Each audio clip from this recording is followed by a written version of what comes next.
હોળી અને ધૂળેટી આવી રહી છે.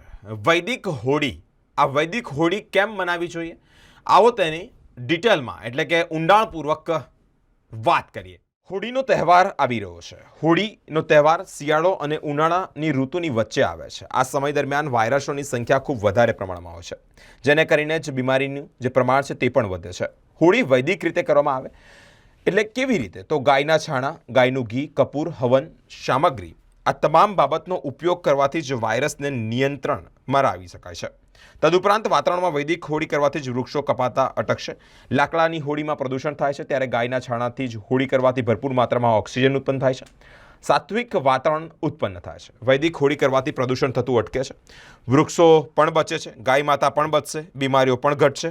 વડોદરા શહેરમાં ગૌરક્ષક અને ગૌપાલક શ્રુતિ સિંઘ અને મનોજ સિંઘે વધુ માહિતી આપી છે. વડોદરા શહેરના દંપતી કામધેનુ સેવા સંવર્ધન ગૌશાળા ચલાવી રહ્યા છે, જે તરસાલી વિસ્તારમાં ચીખોદરા ગામ બાજુ જ જતા ધન્યાવી રોડ ખાતે આ ગૌશાળા આવેલી છે. ગૌશાળામાં દેશી ગૌવંશને પાળવામાં આવે છે.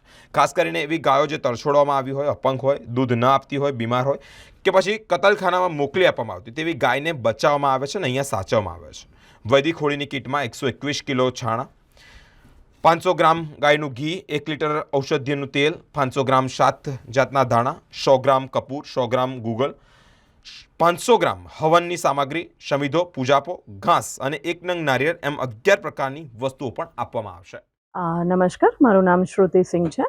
કામધેનુ સેવા સંવર્ધન એ આપણી આ ગૌશાળા છે અને આ વર્ષે ગૌશાળા તરફથી અમે ફરી વૈદિક હોળીનો કન્સેપ્ટ ઉઠાવેલો છે. વૈદિક હોળી એટલે કે જે ભારતીય પરંપરા પ્રમાણે આપણી સંસ્કૃતિની અંદર જે ગાયના છાણાથી અને ઔષધીય તત્વથી હોળી કરવામાં આવતી હતી, પરંતુ અત્યારે આપણે જોઈ રહ્યા છે કે સમાજની અંદર હોળીનું મહત્વ તો રહ્યું છે, હોળિકા દહન પણ થાય છે, પણ એ જે દહન થાય છે એ લાકડાથી થાય છે અને વૃક્ષોનું વિચ્છેદન થાય છે. તો અમે જે અત્યારે આ કન્સેપ્ટ ઉઠાવ્યો છે એનું અમારું ખાસ કારણ છે કે જો વૈદિક પદ્ધતિથી હોળી કરવામાં આવશે તો જે એનો પર્પસ છે એ ક્લિયર થશે. આપણે જાણીએ છીએ કે વૈદિક હોળી એટલા માટે કરવી જોઈએ કે એનાથી જે તત્વો ઉત્પન્ન થાય છે એ પર્યાવરણ માટે અનુકૂળ છે. અત્યારે વસંત ઋતુ ચાલી રહી છે, અત્યારે વાયરસ, બેક્ટેરિયા, ફંગલ એનો ખૂબ જ ઉપદ્રવ થતો હોય છે અને બીમારીઓ વધતી હોય છે.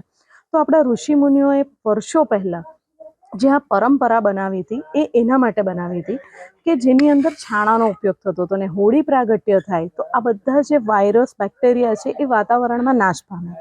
હોળી એટલે કે એ સૌથી મોટો અગ્નિહોત્ર છે, એ એક હવન છે જે સમાજના કલ્યાણ માટે થઈ રહ્યો હોય છે. તો એના અત્યારે જે સમાજના લોકો છે એ હોળી તો કરી રહ્યા છે, પરંતુ એ જે એનો પર્પસ જે રીતે થવી જોઈએ એ અત્યારે નથી થઈ રહ્યો. લોકો એને ખોટી રીતે કરી રહ્યા છે કે લાકડાઓ કાપવામાં આવે છે, જે પર્યાવરણને બચાવવા માટે આપણે હોળી કરીએ છીએ અને એના જ રક્ષક એટલે કે વૃક્ષો એને કાપવામાં આવે છે. તો એના બદલે અમે સમાજને એ મેસેજ આપવા માંગીએ છીએ કે તમે વૈદિક પદ્ધતિથી હોળી કરો. તો વૈદિક પદ્ધતિથી હોળીની અંદર ગૌમાતાના પવિત્ર છાણાનો ઉપયોગ કરવામાં આવે છે. તેની સાથે ઘી હોય છે, ઔષધિઓનું તેલ હોય છે, એવી 11 જાતની બીજી સામગ્રી અમે લોકોએ તૈયાર કરેલી છે જે હોળિકા દહન વખતે ઉપયોગી છે અને જેનાથી પર્યાવરણની રક્ષા થઈ રહે છે. તો આ અમારું મુખ્ય પર્પસ છે વૈદિક હોળી કરાવવા પાછળ, અને એના માટે અમે આખી કીટ તૈયાર કરી છે. અમે સમાજના લોકોને પણ એક અપીલ કરીએ છીએ કે ભાઈ આપણી જે ભારતીય પરંપરા હતી, જે સાચી પદ્ધતિ હતી એને અપનાવે, આપણા પર્યાવરણને બચાવે અને આનો સીધો જે ફાયદો છે એ સૌથી મોટો છે કે જે ગૌમાતા બચે છે. કે ગાયના છાણાથી જે વૈદિક હોળી આખી થાય છે, એમાં છાણાનો ઉપયોગ થાય છે, તો એનો સીધી જે મુખ્ય ફાયદો છે એ ગૌશાળાને થાય છે. એમાં જે ગાયો છે, જે ગૌ માતાઓ છે, ગૌવંશ છે, તો એના જે ગોબરનો ઉપયોગ થાય છે જેથી ગાયો આત્મનિર્ભર બને છે. એટલે અમારી સમાજના લોકોને એ અપીલ છે કે આ વખતે લાકડાના બદલે વૈદિક હોળી કરો, આપણા પર્યાવરણ, સમાજ, હેલ્થ અને ગૌમાતાને બચાવો. આ છાણાનું જે કાર્ય છે એ લગભગ અમારું છેલ્લા 6 મહિનાથી ચાલુ જ છે, કારણ કે અમારું આ 5મું વર્ષ છે અને ઘણો બધો સમાજ તરફથી અમને સહકાર મળી રહ્યો છે અને એના માટે જે સમય લાગે છે એ 6 મહિનાથી તો ચાલુ જ છે અને હજી પણ ચાલુ રહેશે જ, અને હજી પણ વધારે લોકો અમારા સાથે જોડાય એ અમારી વિનંતી છે. આપનો પરિચય? શ્રુતિ સિંઘ, કામધેનુ સેવા સંવર્ધન, ગૌશાળા.